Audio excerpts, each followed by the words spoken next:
IRGC ने ईरानी तेल चोरी करते हुए पकड़ा गया, अमेरिकी कब्जे वाला वियतनामी जहाज छोड़ा। Islamic revolutionary guards corps IRGC ने घोषणा की है कि उसने वियतनामी जहाज सोथिस को रिहा कर दिया है, जिसने ईरानी कच्चे तेल की चोरी करने के लिए ओमान सागर में अमेरिकी नौसैनिक बलों के साथ सहयोग किया था।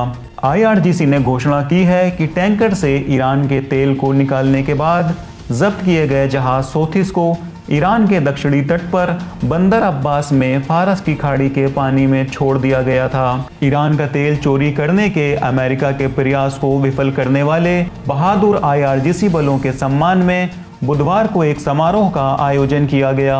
यह समारोह IRGC commander major general Hossein Salami और IRGC navy commander rear admiral Ali Reza Tangsiri के साथ साथ अन्य IRGC बलों और कमांडरों की मौजूदगी में आयोजित किया गया था। IRGC को संबोधित करते हुए जनरल सलामी ने इस तरह के एक महान तारीख रकम करने वाले काम के लिए IRGC नौसेना की सराहना की।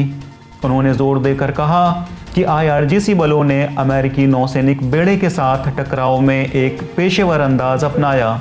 जनरल सलामी ने जोर देकर कहा, अपनी महारत और चौकसी से आपने दिखाया कि दुश्मन का खौफ खोखला है और उसका सिर्फ एक जियोमेट्रिक पहलू है। उनके अनुसार IRGC बलों ने ईरानी राष्ट्र की स्थिति को अमेरिकी आतंकवादी शासन के खिलाफ मजबूत किया, जो कि गिरावट के करीब है। 24 अक्टूबर को IRGC नौसैनिक बलों ने अंतर्राष्ट्रीय नियमों के खुला उल्लंघन करते हुए ओमान सागर में एक ईरानी तेल कार्गो को चोरी करने के अमेरिकी प्रयास का मुकाबला किया, जिसे तेहरान के खिलाफ तनाव बढ़ाने के लिए एक और कदम के रूप में देखा गया।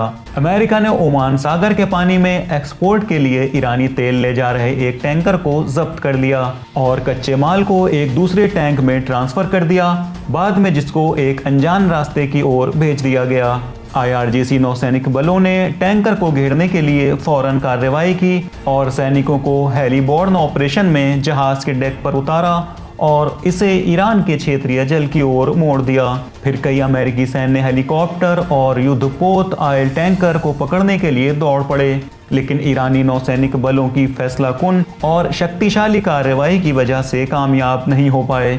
अमेरिकी सेना ने फिर से अधिक युद्धपोतों और हेलीकॉप्टरों द्वारा टैंकर के रास्ते को रोकने की कोशिश की, लेकिन उन्हें फिर से पीछे धकेल दिया गया।